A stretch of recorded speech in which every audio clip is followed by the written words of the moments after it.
Pemirsa TVRI dimanapun Anda berada, selamat datang dalam program Suara Dewan. Bersama saya Briansyah Dewandri, dan dalam edisi kali ini kami akan mengajak Anda untuk membahas Pilkada Serentak 2020 yang tentu saja akan dilaksanakan di Provinsi Jawa Timur. Masyarakat memiliki hak demokratis untuk memilih kepala daerah sesuai dengan hati nurani. Dan anggota Dewan selaku wakil rakyat juga harus memperjuangkan hak demokratis tersebut, apalagi di tengah masa pandemi yang seperti kali ini. Untuk itu, ikuti saya dalam pembahasan tersebut di program Suara Dewan edisi kali ini.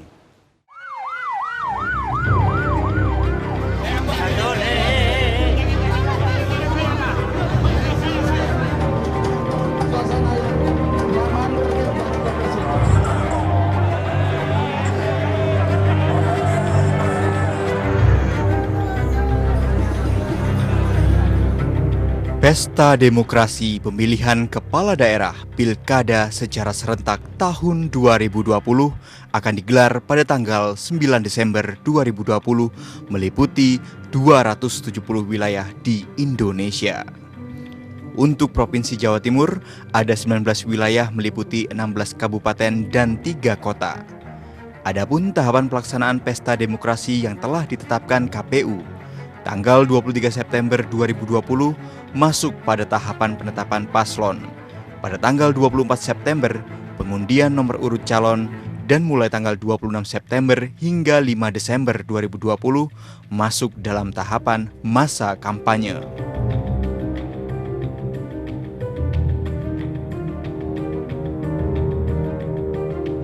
Namun semarak Pilkada tahun 2020 memunculkan persoalan baru karena pelaksanaannya di tengah-tengah pandemi COVID-19. Tidak bisa dipungkiri, tahapan demokrasi ini akan menimbulkan klaster baru, yakni klaster pilkada yang sudah diprediksi jauh-jauh oleh Presiden Republik Indonesia, Joko Widodo.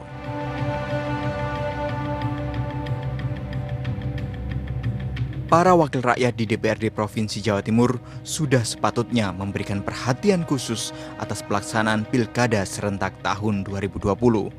Bukan saja dari proses politik, tapi juga pada perhatian kesehatan masyarakat yang imbasnya pada sektor lainnya.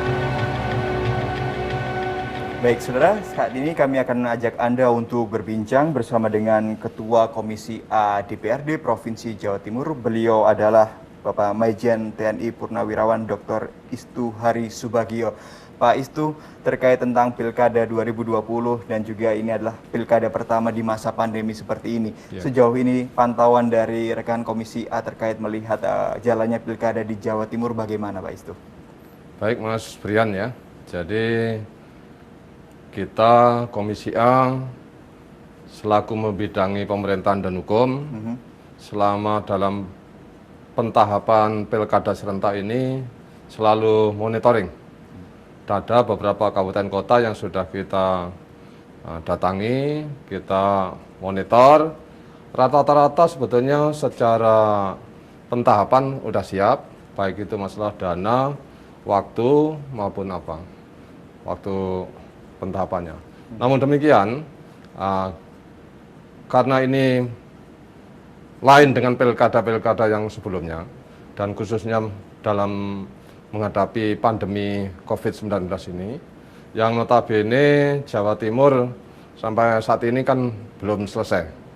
Nah, apalagi kemarin dalam pendaftaran banyak yang berkerumun tidak memenuhi kriteria protokol kesehatan. Baik. Dan itu juga dialami oleh beberapa daerah di luar Jawa Timur. Nah, sehingga kami kemarin kebetulan juga datang ke KPU RI. Kita Komisi A diterima langsung oleh Ketua KPU, Bapak Arief Budiman. Nah, kita sempat diskusi, pada prinsipnya KPU RI tetap konsisten, ketentuan-ketentuan, penjadwalan semuanya itu sudah harus mengikuti protokol kesehatan.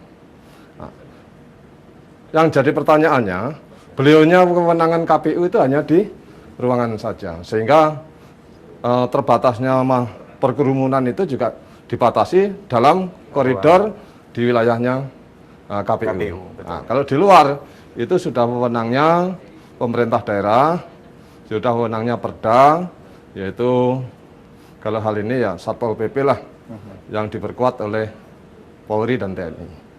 Nah, namun demikian itu menjadi evaluasi KPU barangkali nanti menghadapi pentahapan berikutnya. Kami siap untuk mengawal semua kegiatan sesuai dengan fungsi kita dalam hal ini pengawasan dan selalu memberikan masukan.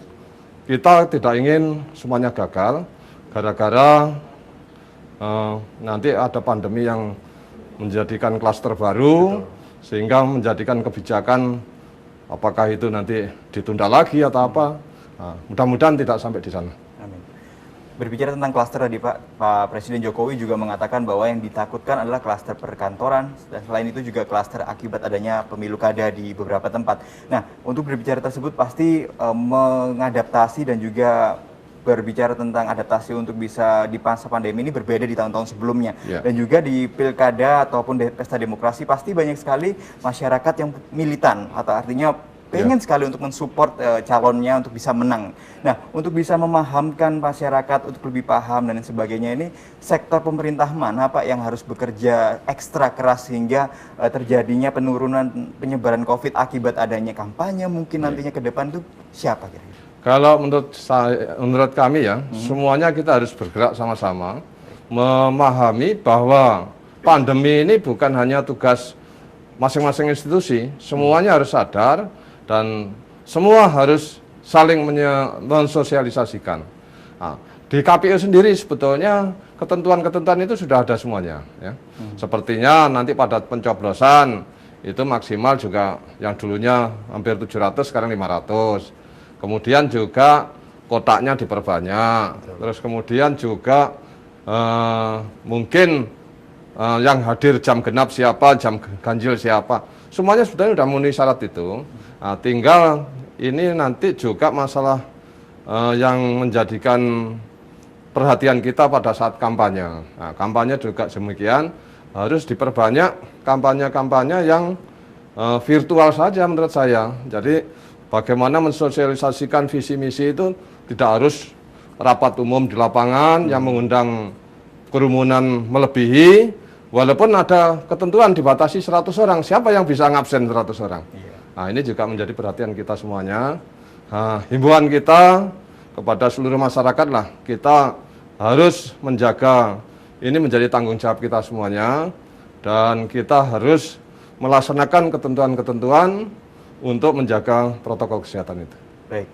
Untuk bicara tentang tahapan nanti pemilihan di 9 Desember masih ada waktu 3 bulan kurang sedikit Pak terkait hal tersebut. Mungkin yang sudah dilakukan oleh rekan-rekan DPRD Jawa Timur atau yang akan dilakukan terkait untuk mengawal dan juga mungkin ada beberapa program-program sendiri untuk dilakukan sendiri ke depan hingga Desember apa saja kira-kira? Ya, kita mengikuti pentahapannya Mas. Kemudian kita juga memfungsikan peran kita sebagai monitoring dan pengawasan, tentunya selalu mengkoordinasikan dengan KPU, mitra kita, untuk hal-hal kedepannya lebih baik lagi.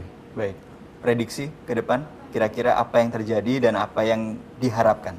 Ya, mudah-mudahan harapan kita semuanya bisa berjalan, dan apa yang kita harapkan dalam pilkada ini kita mendapatkan pemimpinan-pemimpin yang amanah, kemudian juga nilai angka partisipasi naik, berarti kesadaran berdemokrasi masyarakat makin tinggi, dan yang tidak kalah pentingnya kualitas kita pelaksanaan maupun baik penyelenggara maupun pelaksana atau peserta semuanya menyadari dan makin dewasa dalam menghadapi pilkada serentak ini. Baik, terima kasih banyak Pak Istu Subagio untuk waktunya. Mudah-mudahan tadi harapan-harapan dan juga koordinasi dengan pemerintah dan juga masyarakat dapat berjalan dengan baik. Harapannya pemilu kada berjalan dengan efektif, damai dan kondusif di masa pandemi ini. Dan berikut tadi adalah perbincangan kami bersama dengan Ketua Komisi A DPRD Provinsi Jawa Timur, Bapak Majen TNI Purnawirawan Dr. Istu Hari Subagio.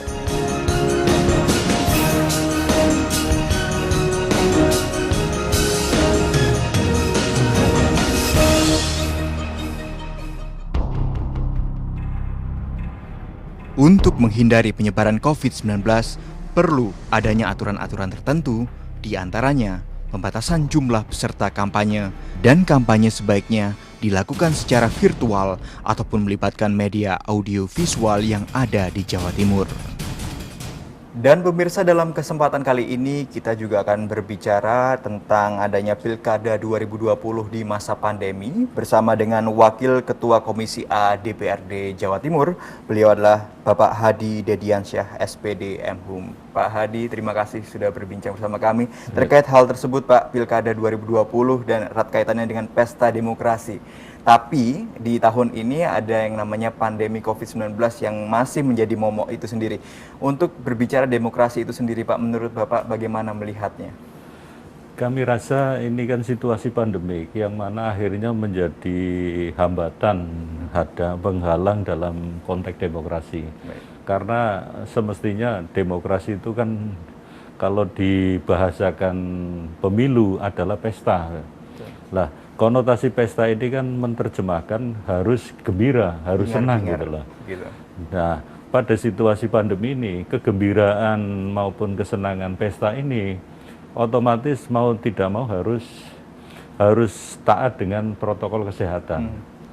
Yang mana semestinya pesta demokrasi ini dilakukan atau dilaksanakan dengan semangat kebersamaan, semangat gotong royong, tentunya untuk menghasilkan pemimpin yang bisa dipertanggungjawabkan. Karena melihat situasi yang semacam ini, akhirnya pesta demokrasi ini pasti terhambat. Yang mana biasanya kalau pesta demokrasi itu kampanye, memakai kampanye akbar. Lah pada situasi ini kampanye harus dibatasi. Akhirnya apa? Ya demokrasinya tidak nampak karena semuanya dihambat oleh situasi. Ya tentunya kalau kami berharap dalam situasi demokrasi yang situasi pandemi ini, ya tetap semangat demokrasi tetap berjalan. Artinya apa? Demokrasi itu tetap gembira, tidak meninggalkan protokol kesehatan, dan pemilu tetap jalan. Kalau ada masyarakat yang mengatakan jika memang tidak bisa bertemu maka kita gunakan media online, artinya bisa berbagai macam platform itu sendiri. Tapi budaya untuk demokrasi dan juga untuk bisa bertemu dengan calon pemimpinnya secara langsung itu masih lekat dengan kita, Bapak. Menurut Bapak, apakah jawaban apabila kita menggunakan media online untuk sementara waktu dalam rangka alternatif untuk bisa dekat dengan pasangan calon begitu, Pak? Ya, ini salah satu sejarah ya demokrasi di Indonesia karena terhalang oleh pandemi. Ya pandemi ini memang tidak di Indonesia saja, memang kasus yang menyeluruh, yang mengena pada komponen negara seluruh dunia. Nah tentunya ini kebetulan yang ada di Indonesia ini kan bersamaan dengan waktunya pergantian kepemimpinan. Dan waktunya pergantian kepemimpinan terutama di pilkada ini, dan pilkadanya juga dilakukan secara serentak. Ya otomatis nuansa demokrasinya pasti kabur. Lah, mestinya kalau mau memilih pemimpin, ya harus betul-betul dilihat secara langsung. Nah, kalau ini nanti dilakukan secara virtual maupun secara daring dan sebagainya yang mengandalkan pada media online, nah saya rasa ya sedikit banyak berkurangnya kredibilitas pemimpin itu agak menurun. Karena apa? Tidak bisa menyampaikan program secara langsung ke masyarakat. Nah ini satu gambaran bahwa muncul di era pandemi ini, akhirnya mau tidak mau masyarakat akan memilih ya ibarat memilih kucing dalam karung gitu. Karena apa? Jelas tidak bisa bertemu secara langsung. Nah, bila mana bertemu secara langsung pun hanya dibatasi oleh aturan beberapa orang yang bisa ketemu. Nah sementara kalau demokrasi terbuka ini, demokrasi yang harus dipilih oleh masyarakat secara langsung, tentunya calon-calon ini kalau normalnya ya harus ketemu dengan masyarakat pemilihnya, bukan dengan virtual dan sebagainya. Tetapi karena faktor pandemi ini mau tidak mau, ya mudah-mudahan saja kami tidak bisa mentarget nanti setelah terpilih menjadi pemimpin ya lebih baik dari yang normal gitu aja. Harapannya seperti Harapan itu. saja, ya. Namun karena adanya pandemi ini, maka stay in touch dengan pasangan calon, artinya dengan dekat dengan pasangan calon itu ternyata menjadi salah satu apa ya Pak ya, keyakinan bagi masyarakat untuk bisa lebih tahu lagi dengan mereka itu. Nah, kira-kira kalau misalnya ada masukan untuk para panitia pemilihan kada di setempat terkait seperti KPU dan Bawaslu sendiri, apa Pak yang bisa menjadi solusi terkait adanya hal ini supaya ya secara tidak langsung sedikit bisa lebih mengenal lah daripada hanya lewat online begitu. Ya, memang kalau kami berpikir agar minimal tidak tertinggal terlalu banyak dalam sosialisasi terhadap masyarakat pemilih, kalau dengan media online saya rasa kurang maksimal. Saya lebih cenderung menggunakan media televisi. Jadi salah satu alternatif KPU harus mengambil solusi terbaiknya, harus menggunakan media televisi yang betul-betul disaksikan oleh masyarakat. Nah, tentunya televisi secara nasional mungkin kan berat di biaya gitu. Ya tentunya kan harus menggunakan fasilitas televisi yang ada di wilayah setempat. Terutama misalkan contoh Surabaya.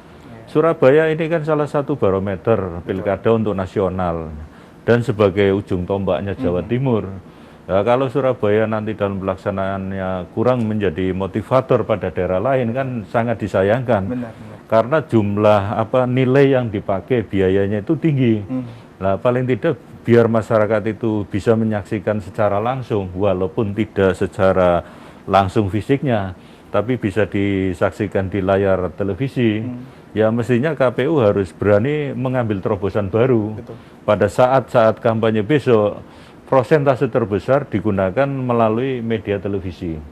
Nah, di Surabaya kalau kita melihat itu ada yang namanya JTV, ada namanya TVRI, ada SBO, TV 9. Ya itulah yang harus dipakai sebagai sarana menyampaikan program-program kinerjanya para calon. Nah, kalau hanya sebatas melalui tulisan, pengaruh sosial media itu kan hanya istilahnya program itu kan angin lewat. Betul. Hanya kasat mata. Nggak bisa diserap, nggak bisa diratapi, nggak bisa dicerna. Terus ujung-ujungnya akan memilih juga masih bingung lagi. Ya. Tapi kalau disajikan dengan media elektronik, televisi, secara layar lah, paling tidak di masing-masing rumah bisa menyaksikan, otomatis physical distancing-nya itu tetap jalan gitu. Nah, bicara tentang itu Pak, misal contoh andai kata nanti TVRI juga mengadakan debat pasangan calon pilkada untuk bisa mengetahui uji tentang berbagai macam permasalahan-permasalahan dan pokok-pokok kasus terkait tentang daerahnya itu sendiri. Apakah itu juga salah satu untuk bisa melihat kredibilitas dan kualitas dari pasangan calonnya begitu? Ya paling tidak kan ada gambaran yang pasti kan, yang disajikan terhadap masyarakat. Nah dalam hal ini memang peran media televisi itu kalau pada situasi pandemi ini, saya rasa itu sangat dibutuhkan sekali. Karena physical distancing dalam protokol kesehatan ini akhirnya terlaksana di masing-masing rumah tanpa harus bergerombol di luar rumah gitu. Nah tentunya nanti TVRI maupun televisi swasta lainnya yang bisa bekerja sama dengan penyiaran ya. Jadi penyiaran Indonesia, ya, KI atau apa namanya tuh? Iya, KPI, Komisi Penyiaran itu KPI. harus menyampaikan bersama-sama karena pada situasi pandemi ini harus menjaga protokol kesehatan. Nah, Komisi Penyiaran Indonesia ini harus menyampaikan ke KPU. Karena apa? Jangan sampai pilkada ini menimbulkan klaster-klaster baru gitu. Yang perlu dijaga dan yang perlu diwaspadai. Harapan kami demokrasi gembira, protokol kesehatan tetap terjaga. Baik. Terakhir Pak, prediksi apabila semua berjalan sesuai dengan harapan, apa yang terjadi di 9 Desember nanti? Ya harapan-harapan ini kalau semuanya berjalan dengan sesuai skema itu ya. Tentunya ini satu tambahan Mas bahwa Komisi Penyiaran ini harus ikut andil. Ikut andil. Iya, jangan diam saja karena ini persoalan klaster-klaster baru ini harus terhindarkan gitu loh. Makanya Komisi Penyiaran Indonesia bekerja sama dengan Media Televisi Jawa Timur harus bersama-sama menyampaikan ke KPU biar waktu durasi yang dipakai melalui layar televisi itu lebih banyak daripada mengumpulkan banyak massa yang akhirnya menimbulkan klaster baru yang akhirnya juga dampaknya negatif ke masyarakat. Dampaknya negatif. Jadi tetap demokrasi gembira, protokol kesehatan terjaga. Baik, terima kasih banyak Bapak Hadi Dediansyah untuk waktunya dan mudah-mudahan harapannya juga ini tadi masukan untuk media-media dan juga KPI terkait adanya penayangan-penayangan untuk adanya paslon bisa mempromosikan, beradu argumen terkait tentang berbagai macam kasus. Matur nuwun Bapak. Dan pemirsa, itu tadi perbincangan kita bersama dengan Wakil Ketua Komisi A DPRD Provinsi Jawa Timur, Bapak Hadi Dediansyah SPD MHU. Selain itu, Ketua DPRD Provinsi Jawa Timur dari fraksi PDI Perjuangan, Kusnadi SH MHum, menyoroti keprihatinannya atas tahapan demokrasi Pilkada tahun 2020 yang tengah berlangsung tidak memperhatikan protokol kesehatan. Pemirsa, Pilkada 2020 tentu sangat berbeda dibanding tahun-tahun sebelumnya, di mana masa pandemi ini kita harus perlu perhatikan beberapa hal seperti penegakan tentang disiplin protokol kesehatan, aturan-aturan yang mau mengadaptasi dengan adanya kondisi seperti ini. Untuk itu sore hari ini kami akan ajak Anda untuk berbincang bersama dengan Ketua DPRD Provinsi Jawa Timur, Bapak Kusnadi SH MHum. Pak Kusnadi, terima kasih untuk waktunya. Dan terkait tentang Pilkada 2020 Pak, dengan berbagai macam aturan yang baru di tengah pandemi dan lain sebagainya, kira-kira dari Bapak sendiri memandang hal tersebut dan juga memantau adanya jalan Pilkada ini bagaimana? Terima kasih Mas Bril. Selamat sore para pemirsa. Jadi saya memang ya ikut prihatin ya. Jadi pada waktu kemarin pendaftaran itu, masyarakat itu masih berbondong-bondong.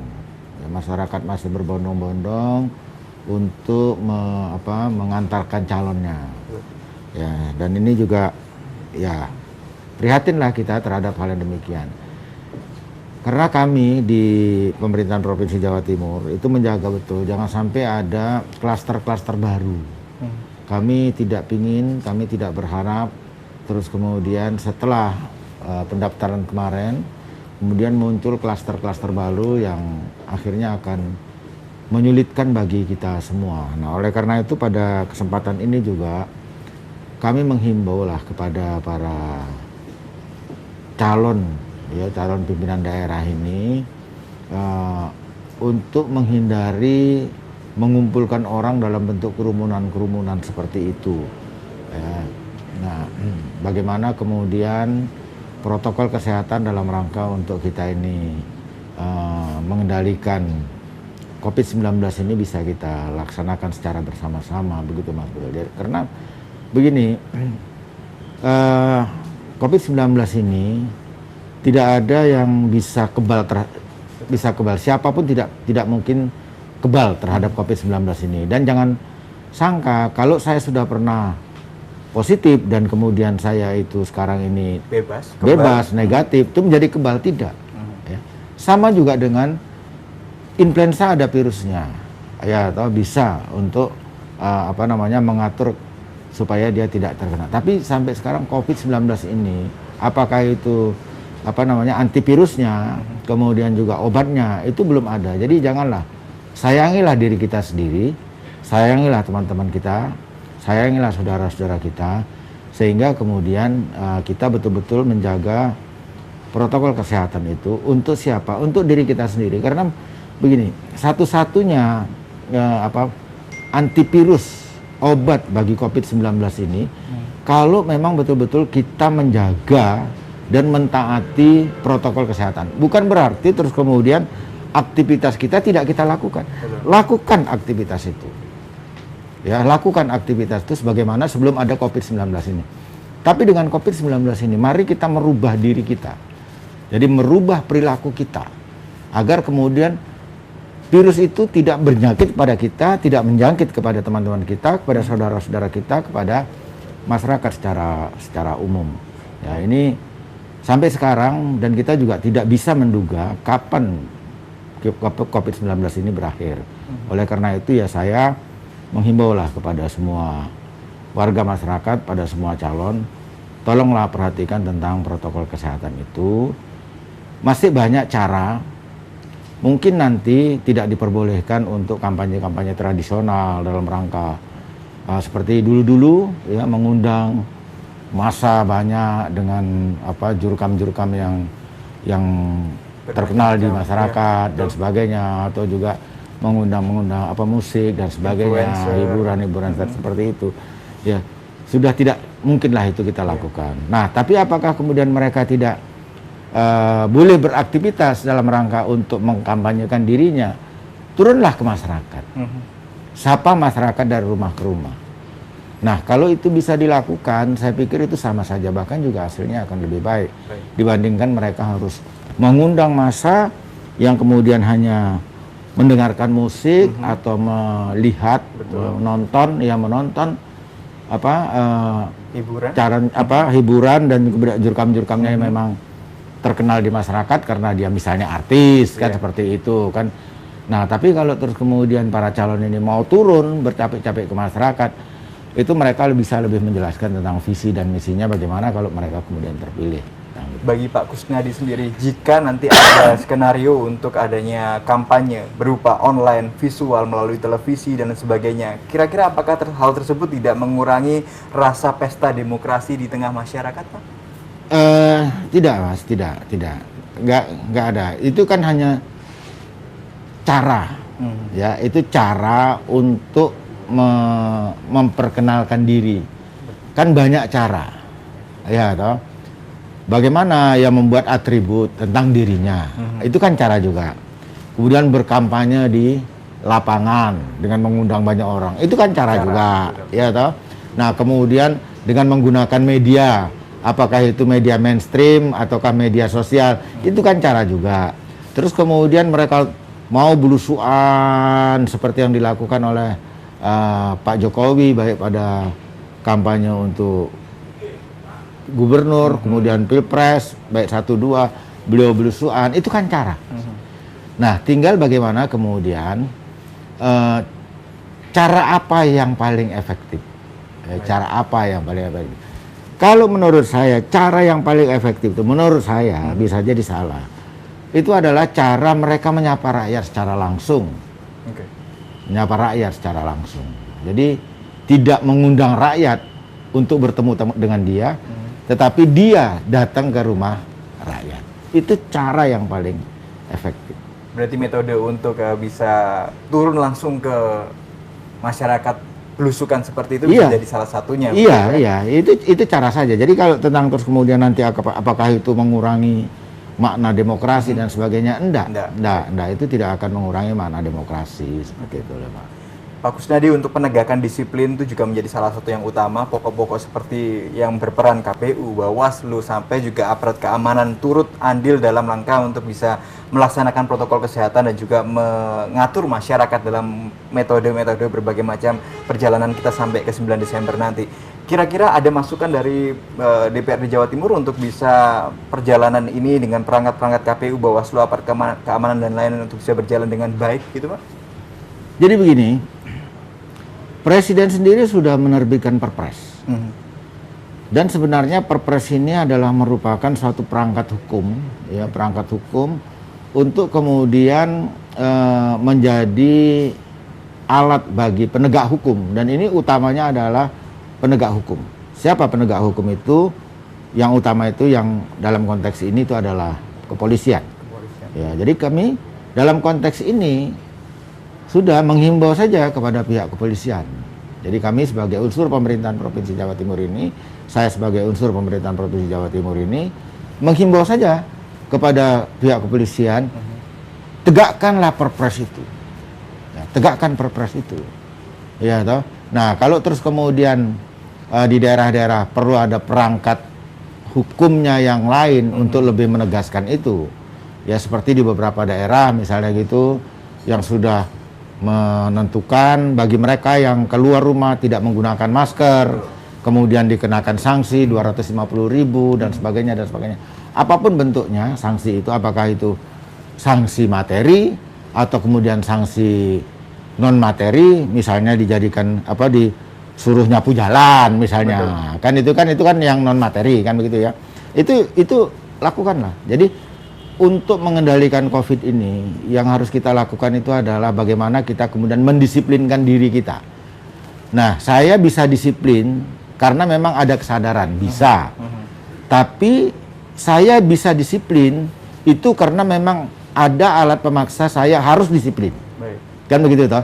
Nah, alat pemaksa saya untuk harus disiplin, yaitu ada penegak hukum yang memaksa saya untuk melakukan disiplin agar kemudian COVID-19 ini tidak berjalan. Dan itu sudah ada perangkatnya, perangkat peraturannya sudah ada, walaupun bentuknya perpres gitu loh Mas. Nah ini jangan lupa bahwa ini kondisi darurat, jadi perpres itu menjadi suatu ya dasar hukum darurat gitu loh Mas, dasar hukum darurat. Jadi laksanakan. Jadi himbauan saya kepada aparat penegak hukum dalam hal ini adalah kepolisian, mohonlah tegakkan perpres itu gitu loh, tegakkan perpres itu untuk kita bisa mengendalikan COVID-19 ini. Baik. Gitu loh Mas. Sejauh ini untuk partisipasi kaum milenial dalam rangka pemilu bagaimana Pak? Apakah mereka sudah mulai terbangun untuk tertarik begitu?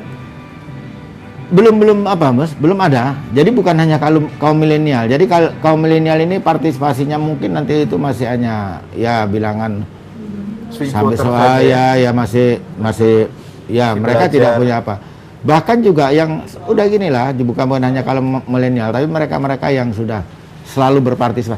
Karena faktor COVID-19 ini Mas, faktor COVID-19 ini, kita itu saja nanti 40% ya, 40% calon pemilih itu melaksanakan pilihannya, itu udah bagus Mas. Iya. Itu udah bagus, prediksi kita udah bagus. Jadi nanti bisa partisipasi pemilih itu bisa kurang dari 50% ini. Nah, ini bagaimana terus kemudian kreativitas calon inilah ya, kemudian mereka mau juga bekerja datang ke pemilih ini yang nanti akan menentukan tinggi atau rendahnya partisipasi masyarakat. Gitu. Terakhir Pak, pesan singkat untuk masyarakat terkait Pilkada 2020. Jadi pesan kami dari saya sebagai bagian dari unsur pemerintahan ini menghimbau pada masyarakat, laksanakanlah hak demokrasi Anda dengan sebaik-baiknya, tapi jangan lupa juga bahwa kita sedang menghadapi suatu musibah, ya. Kita sedang menghadapi suatu cobaan, bahwa kita itu sedang dijangkiti oleh COVID-19. Oleh karena itu, perhatikan betul lah protokol kesehatan. Karena kalau kita tidak memperhatikan protokol kesehatan dan kemudian virus itu nanti akan mengenai kita, maka yang rugi adalah kita sendiri. Betul. Ya. Jadi bagaimana kita itu melaksanakan hak demokrasi kita itu dengan benar, sesuai dengan hati nurani kita, tanpa adanya titipan-titipan dan sebagainya. Tapi kemudian pada saat yang sama kita juga menjaga keselamatan diri kita dengan tidak terkontaminasi, dengan tidak tertular COVID-19. Nah, oleh karena itu maka yang harus kita lakukan adalah menjaga protokol kesehatan bagi diri kita sendiri sehingga kita bisa melaksanakan hak demokrasi kita dengan baik dan kita juga tidak terjangkit COVID-19. Nah, itulah. Pak Kusnadi, terima kasih banyak untuk waktunya. Mudah-mudahan Bapak sampaikan menjadi salah satu masukan buat semuanya. Dan harapannya Pilkada 2020 berjalan dengan aman, damai dengan partisipasi yang luar biasa untuk masyarakat. Terima kasih banyak untuk waktunya. Sama-sama Mas Bril, sama-sama. Dan pemirsa, itu tadi perbincangan kami bersama dengan Ketua DPRD Provinsi Jawa Timur, Bapak Kusnadi SH.M.Huk.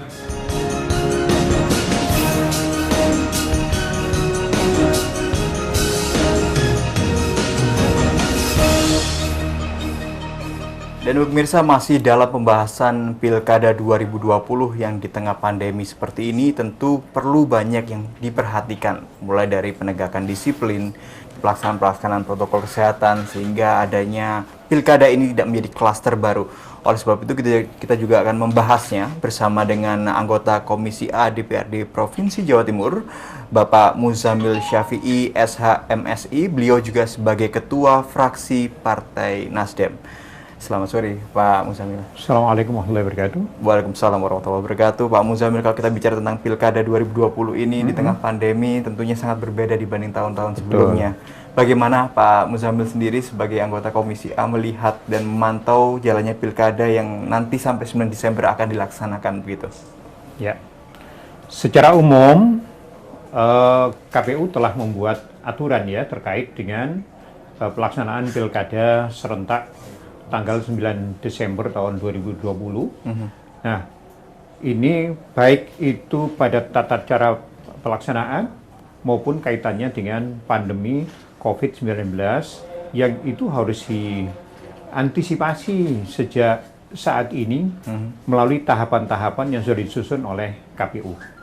Oleh karenanya, semua pihak, baik itu penyelenggara terkait, penyelenggara adalah KPU dan Bawaslu serta independen yang lain, termasuk peserta. Peserta ini tidak hanya calon, tapi juga pendukung. Nah, ini juga harus patuh terhadap aturan-aturan yang telah disusun oleh KPU itu terkait dengan protokol kesehatan. Itu. Saya melihat bahwa kami telah melakukan monitor di sebagian besar KPU di wilayah kota kabupaten yang 19 itu. Saya melihat pelaksanaan pendaftaran kemarin dari sisi penyelenggara itu sudah cukup bagus. Artinya sudah menerapkan pola protokol kesehatan yang sudah baku. Nah, persoalannya adalah para peserta.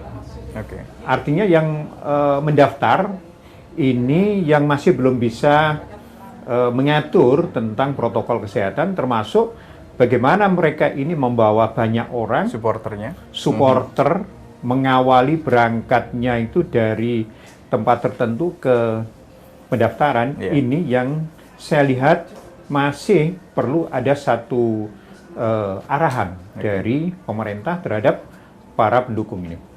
Karena saya lihat banyak yang tidak menggunakan masker, kemudian tidak jaga jarak dan sebagainya itu. Kalau bicara tentang pesta demokrasi, Pak, sangat erat kaitannya di tahun-tahun sebelumnya bahwa perkumpulan mendukung bersama-sama, kampanye dan lain sebagainya itu menjadi salah satu ajang budaya yang lama.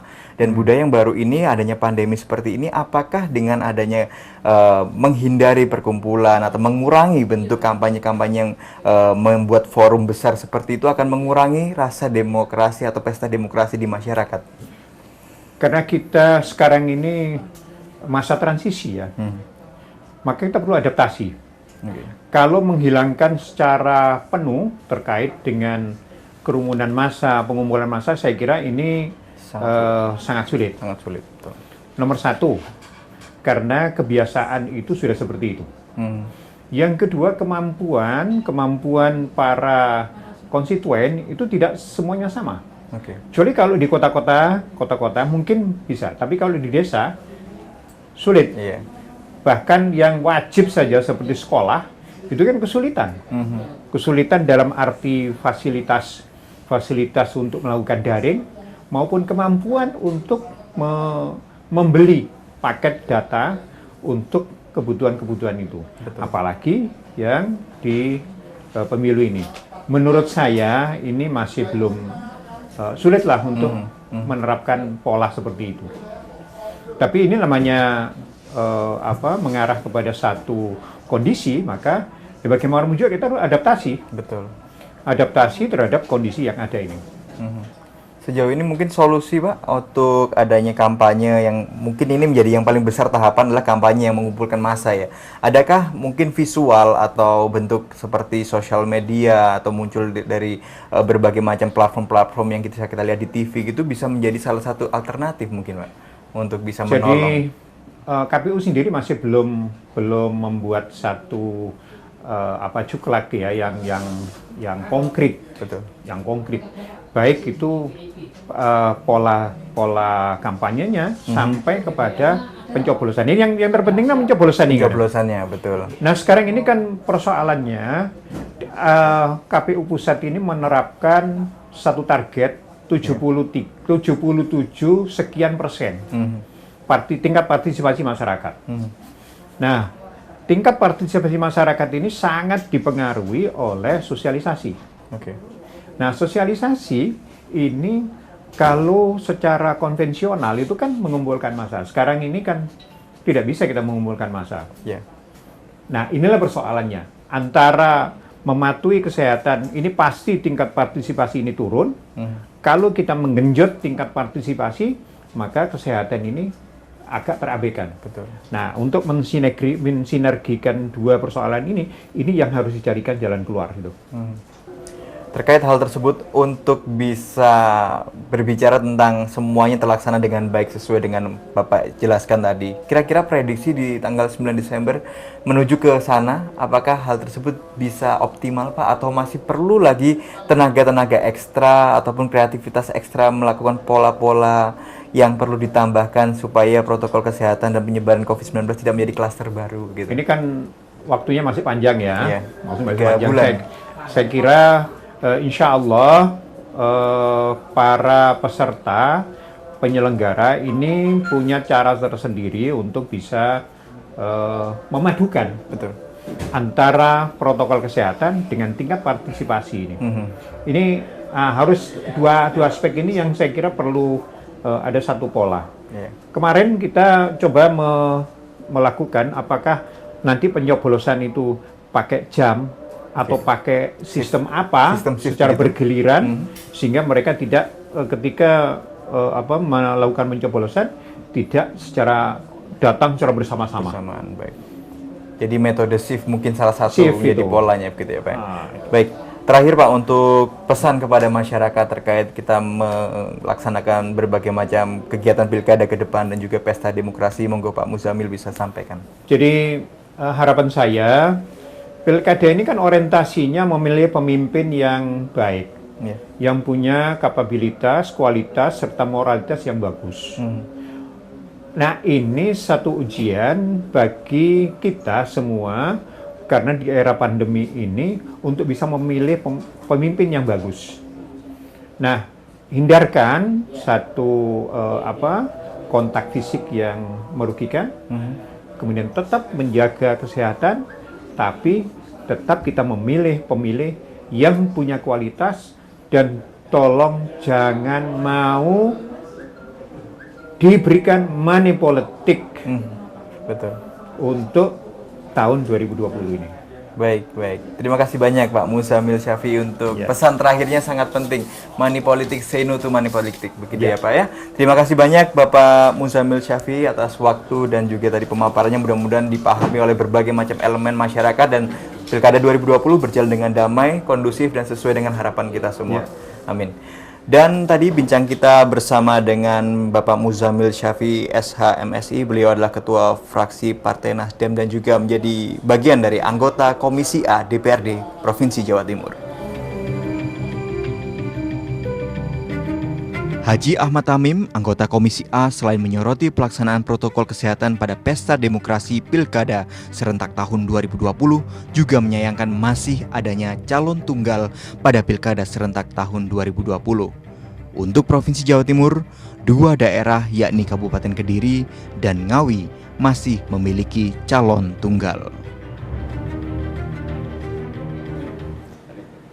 Dan pemirsa, kali ini kami juga akan mengajak Anda berbincang bersama dengan salah satu anggota Komisi A DPRD Provinsi Jawa Timur dari fraksi PKB bersama dengan Bapak Haji Ahmad Tamim MH. Bapak, terima kasih banyak untuk waktunya dan berbicara tentang Pilkada 2020 Pak, dengan berbagai macam aturan-aturan yang sudah ditetapkan. Sejauh ini pantauan dari Bapak sendiri dari Komisi A dan juga rekan-rekan Komisi A sendiri melihat perjalanan untuk adanya Pilkada 2020 bagaimana Pak? Alhamdulillah Jawa Timur ada 19 kabupaten kota yang hari ini melaksanakan tahapan pilkada dan kita sudah monitoring, kita sudah sempat beberapa tempat kita berkunjung, kita audien dengan KPU dan Bawaslu yang ada di kabupaten kota, dan informasi yang masuk per hari ini ada 2 yang calon tunggal Baik. di Ngawi dan di Kabupaten Kediri. Dan tentu kita berharap karena masih ada perpanjangan waktu, sehingga tidak lagi calon tunggal, tapi kemudian ada Kontestan balance, lain, ya. sehingga pintu demokrasi ini akan semakin mudah bagi rakyat untuk memilih. Kan kalau hanya satu ya tentu tidak Demi terlalu, demokrasi, iya. tidak terlalu heroik. Pilihannya mau siji, ini kan kira-kira masyarakat cara melihatnya kurang kurang lepas cara memilihnya. Tapi kalau toh terpaksa, memang undang-undang juga memperbolehkan, dan juga kita tahu ada salah satu dari calon wali kota di Kota Pasuruan yang dulunya menjadi wakil gubernur, yang ini juga banyak dipertanyakan, kok iso pangkate wis dhuwur terus mari ngono mudhun, dan ternyata semuanya itu ada aturannya, dan kita berharap mudah-mudahan 9 Desember yang akan datang 19 kabupaten kota bisa terlaksana dengan baik, sehingga tujuan daripada pemilu tidak sekedar kemudian memilih bupati maupun wali kota, tapi merdeka, bersatu, berdaulat, adil dan makmur. Betul. Terkait hal tersebut Bapak, dalam masa pandemi seperti ini, apakah aturan-aturan yang sudah berlaku itu bisa optimal dilaksanakan oleh rekan-rekan kita KPU maupun juga Bawaslu sebagai pengawas? Oh iya, jadi nampaknya yang paling penting pada saat tahap pelaksanaan setelah nanti ditetapkan tanggal 24 September, ini kan lagi proses, ada proses verifikasi dan macam-macam, sehingga endingnya 24 September sesuai dengan tahapan di KPU itu yang saya tahu, itu adalah penetapan pasangan bakal calon. Nah, dari situ kemudian ada kampanye, ada proses meraih simpatik dari para bakal calon. Tentu yang paling banyak berperan adalah partisipasi masyarakat. Tidak mungkin KPU mampu mendesain seluruh proses untuk memenuhi tahapan protokol kesehatan tanpa dibantu oleh masyarakat. Sehingga saya yakin di bawah koordinasi KPU Provinsi, Gubernur juga menyiapkan berbagai anggaran untuk stimulus terkait dengan itu. Dan di kabupaten kota, ternyata alhamdulillah pandemi memang masih berlangsung, tapi untuk dana pilkada kami monitor di seluruh kabupaten kota, tidak satupun yang mengalami refocusing. Sehingga anggarannya tercukupi, dan yang khusus terkait dengan persoalan kesiapan protokol kesehatan, KPU RI yang kemudian melengkapi, menyempurnakan anggaran untuk kebutuhan protokol kesehatan. Baik. Untuk usulan tersebut Pak, protokol kesehatan dan juga pelaksanaan pilkada yang sebaiknya dilaksanakan dengan baik. Kira-kira usulan dari rekan-rekan Komisi A dan tambahan-tambahan yang bisa ditambahkan apabila nanti pelaksanaan bisa berjalan dengan baik, apa saja itu? Ada 2 hal setidaknya yang kami usulkan. Satu, tidak mungkin kalau kemudian seluruh pemilih ini berjubel di TPS. Betul. Maka dan alhamdulillah direspon juga oleh KPU RI kemarin, undangan ini dibuat bertahap. Katakan radius sekian meter dari di mana TPS berada. Ini kita mohonkan undangannya katakan jam 7 sampai dengan jam 7.30. Baik. Yang agak jauh lagi kemudian 7.30 sampai dengan jam 7, kemudian 7 sampai 7.80, 7.30 dan seterusnya. Intinya apa harapannya? Masyarakat selain ada penambahan TPS tentunya sudah. Jadi TPS dari 500 sekarang jadi 300 untuk peserta pemilihnya. Selain APD untuk para petugas di KPPS, harapannya ada undangan yang berjenjang itu. Baik. Tapi jangan lupa bahwa, dan ini mungkin kalau di desa sih tidak terlalu kesulitan, supaya digunakan halaman yang cukup luas. Betul.